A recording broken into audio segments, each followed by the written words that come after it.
about 12:30 local time in the afternoon today. There was this 8.0 earthquake near Lata in Solomon Islands, and we have about 22 staff there.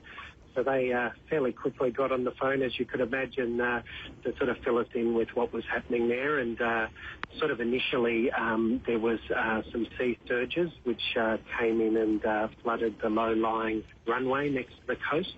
And also there's a couple of villages which have been confirmed at the end of the runway have been affected.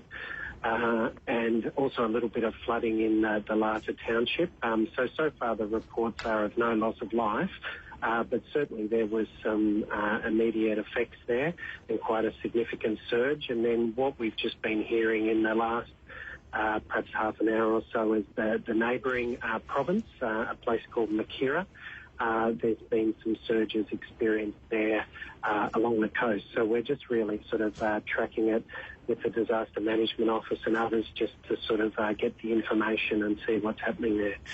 So Andrew, what does your organisation do at this point? Are you laying low in this aftermath, just trying to work out what is happening there? What are your operations up to at this point? Yeah, so particularly keeping in touch with the relevant authorities and people on the ground, including our own staff, just to get real-time information on what's happening. But a lot of there's been a warning put out nationally, so that means that people in low-lying areas take precautions just as we see what happens and until the warning is lifted. So particularly for World Vision, we've of course called all our staff and make sure they're taking relevant precautions, particularly in the islands that surround where the epicentre was. Now, it's a relief to hear that as far as you're able to ascertain at this point, at least, there appears to be no loss of life. Talk to us about this flooding that you're hearing about.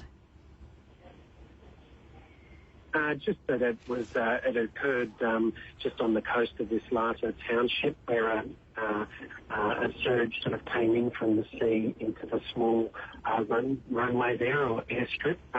So it came in fairly quickly, probably it sounds like within about 5 or 10 minutes from the earthquake occurring, and fairly quickly covered the runway and also the couple of villages at the end of the runway, which we're just trying to get some exact figures on how many people reside there, but probably a couple of hundred people are there who would have got flooded by it fairly quickly after the earthquake occurring.